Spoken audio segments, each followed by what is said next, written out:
Conservative columnist and commentator Charles Krauthammer proclaims that the rocky rollout of Obamacare means the death of liberalism.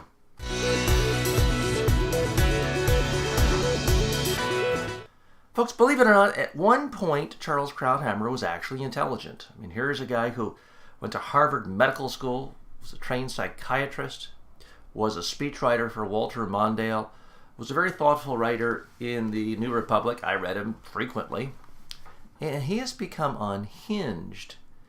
The hyperbole, the utter nonsense coming out of his mouth. The death of liberalism because a website doesn't work perfectly the first day. That's like saying, oh, Star Wars wasn't perfect the first test, so that's the death of conservatism. Complete, utter nonsense.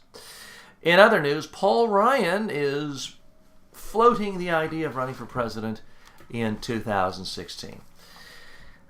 Now, my first inclination here is to say, he just wants to keep his name floating. He's not going to run. He's too chicken to run for anything other than Congress because that's his little safe district. He's such an extremist, he can't win anything statewide, much less nationwide. But then there's a part of me that says he's looking around at all the clowns who ran last time. The Michelle Bachmans, the Herman Cains, and he figures, I'm a real cut above them. So I don't know. At some point, I guess he can run, and if he doesn't make it, there's still time to pull back and run for re-election. I don't think that many conservatives are that excited about Paul Ryan. They don't talk about him much. He certainly has not diminished his stature and soiled his reputation the way a Sarah Palin has, but you just don't hear that many people excited about Paul Ryan or talking about Paul Ryan very often. So I really tend to think this is more something his staff is doing just to keep his name on people's lips.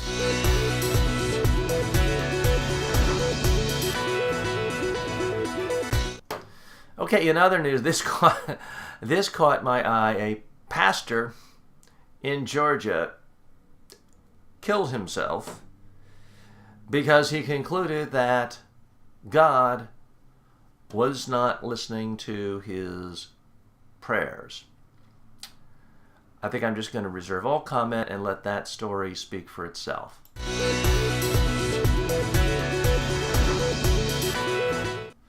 Okay, you probably get tired of me saying this, but there are days when I think the whole world is about to disintegrate if it weren't for the good folk over at Media Matters. They seem to be the only people keeping the media honest, and they're the only ones keeping the entire media establishment from becoming a shadow of Fox News.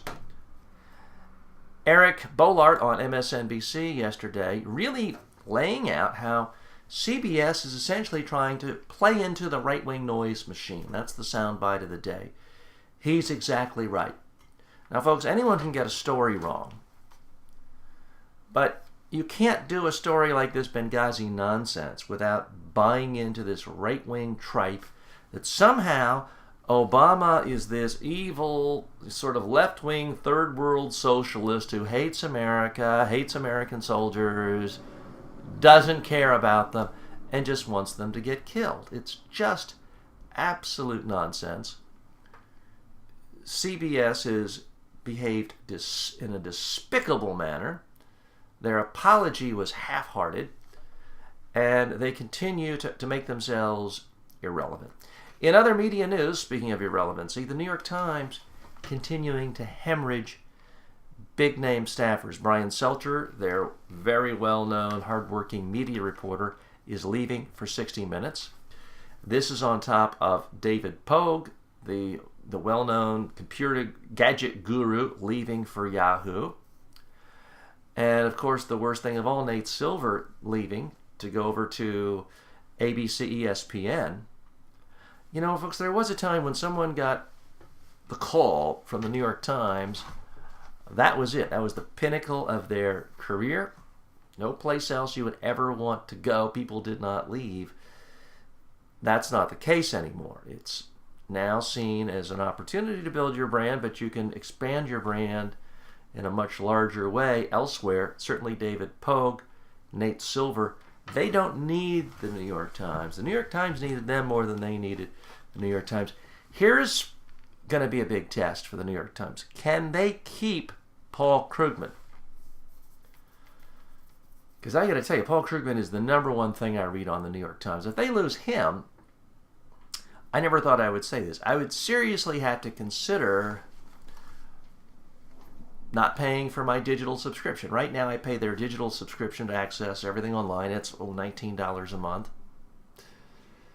But they don't have their media guy. They don't have their computer guy. They don't have Nate Silver. If they don't have Paul Krugman,